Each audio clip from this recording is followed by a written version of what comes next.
আওয়ামী লীগের 17 বছর আমার বিরুদ্ধে 7টি মামলা। আমার 28 তারিখের পর থেকে রংপুরে যে মামলাগুলি হয়েছে 5টি মার্ডার মামলার আসামি আমি রাতের পর রাত আজকে দিনের পর দিন বাইরে অবস্থান করেছি। আওয়ামী লীগের সঙ্গে আমাদের জীবনে কোনোদিন আপোষ হবেও না।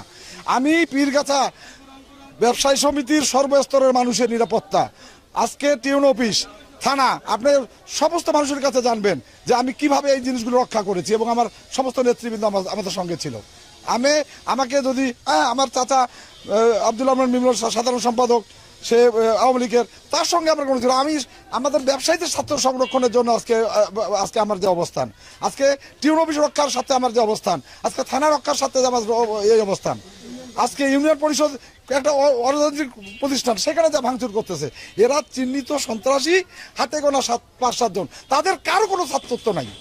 আমি চ্যালেঞ্জ বলতে পারি তাদের কোনো ছাত্রত্ব নাই এবং তারা 8 পাস 5 পাস 2 পাস 3 পাস গাঞ্জাখোর, ফেন্সিডিল করে, এরাই হলো আজকে সাইনবোর্ড ধারণ করে আজকে এই কাজটা করতেছে। এখানে তো মূলত কিন্তু ছাত্র বৈষম্যের ব্যানার ধরে যুবলীগ, ছাত্রলীগ, ছাত্র সমাজ, জাতীয় পার্টির হাতে গোনা কয়েকজন, 4, 5, 7 জন, যাদের কোনোদিন কোনো ছাত্রত্ব আছে বলে প্রমাণ করতে পারবে না, তারাই আজকে এই পীরগাছা বাজারে বিভিন্নভাবে চাঁদাবাজি, সন্ত্রাসী, অরাজকতা সৃষ্টি করে আজকে সাধারণ ব্যবসায়ীদের জিম্মি করেছে।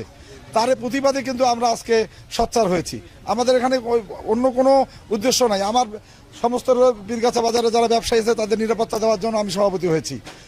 আমরা সবাইকে নিয়ে, আমার ব্যবসায়ী সমিতির সমস্ত নেতৃবৃন্দকে নিয়ে আজকে দল মত নির্বিশেষে, এখানে বিএনপির দোকান আছে, জামায়াত ইসলামীর দোকান আছে, জাতীয় পার্টির দোকান আছে, সবারই দোকান আছে, অরাজনৈতিক এবং হিন্দু সম্প্রদায়ের অনেকগুলি দোকান লুট করার জন্য তারা পরিকল্পনা করেছিল এবং তাদের কাছে বিভিন্নভাবে চাঁদা দাবি করছে।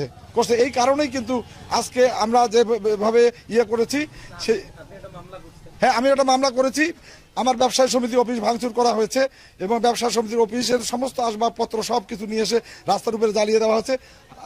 লোকজন, ব্যবসায়ীরা যারা আছে সবাই এটা দেখেছে। পুরো বাজারে সিসি ক্যামেরা জ্বালিয়ে দিয়েছে। কথা লেখা আছে যে দেশ স্বাধীনের নামে।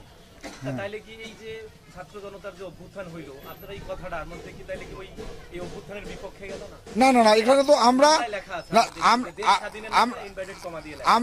আমরা এই আন্দোলনের সঙ্গে ছিলাম। ছাত্র সমাজের যারা বৈষম্য ছাত্র ছিল তাদের সঙ্গে ছিলাম, বিএনপি ছিল, জামাত ইসলাম ছিল, জনগণ ছিল, রিক্সাওয়ালা ছিল, শ্রমিক ছিল, সবাই মিলে আমরা এই আন্দোলন করেছি। কিন্তু পীরগাছার কিছু কুচক্রী মহল, হাতে গোনা 5-7 জন বারাপাড়ার বাবুর নেতৃত্বে আজকে ছাত্র সমাজ, যাদের কমিটির ভিতরে নাম আছে, ছাত্রলীগের নাম আছে, যুবলীগের নাম আছে, ছাত্র সমাজের নাম আছে, এই চিহ্নিত ব্যক্তিরাই আজকে পীরগাছা বাজারে অরাজকতা সৃষ্টি করেছে, আর অন্য কিছু না। আমি আমার ব্যবসায়ীদের নিরাপত্তার সাথে আমি ফাঁকা গুলি করেছি, সবাই জানে। আমার লাইসেন্স কিন্তু রিভলভার আছে, তাদের ছত্রভঙ্গ করার জন্য আমি উপরে ফাঁকা ফায়ার করেছি। এখন আমি বাদে আমার ব্যবসায়ী সমস্ত নেতৃবৃন্দ এটা মিটিং করে আলোচনা করে তারা সবাই মিলে সকাল 8টা থেকে 1টা পর্যন্ত তারা স্মারকলিপি পেশ করবে। এই স্মারকলিপি পেশ করার জন্য টিউনো সাহেবের ওখানে দিয়েছে, ওসি সাহেবের ওখানে দিয়েছে, এখন তারা দোকান খুলেছে। সন্ত্রাসী, চাঁদাবাদী যারা আছে এদের কোনো গোত্র নাই, এরা অরাজনৈতিক। এরা আজকে ব্যানার ধারণ করে আজকে ছাত্রদের সামনে রেখে যারা আসামি আছে তাদের একজনও তাদের ছাত্রত্ব নাই। এ বাবু কোনোদিন মেট্রিক পাশে করে নাই, ক্লাস 8 পাশও করে নাই। আজকে এইরকম যারা আছে তারা এরা টোকাই, এরা সমস্ত রাজনৈতিক ছত্রছায়া এসে এরা নিজেদের প্রতিষ্ঠিত করতে চায়। এটাই হলো বাস্তবতা। আমার দাবি, আমি পীরগাছা বাজারে ব্যবসায়ী সমিতির মাধ্যমে আমার নেতৃবৃন্দ যারা আছে সবাইকে নিয়ে আমরা আসি সমস্ত ব্যবসায়ীদের নিরাপত্তা দেওয়ার স্বার্থে। এইটাই আমার দাবি যে আমরা নিরাপত্তা দিতে চাই ব্যবসায়ীদের। কোনো এখানে চাঁদাবাজি হবে না, কোনো অরাজকতা হবে না, কোনো কিছু করতে দিব না।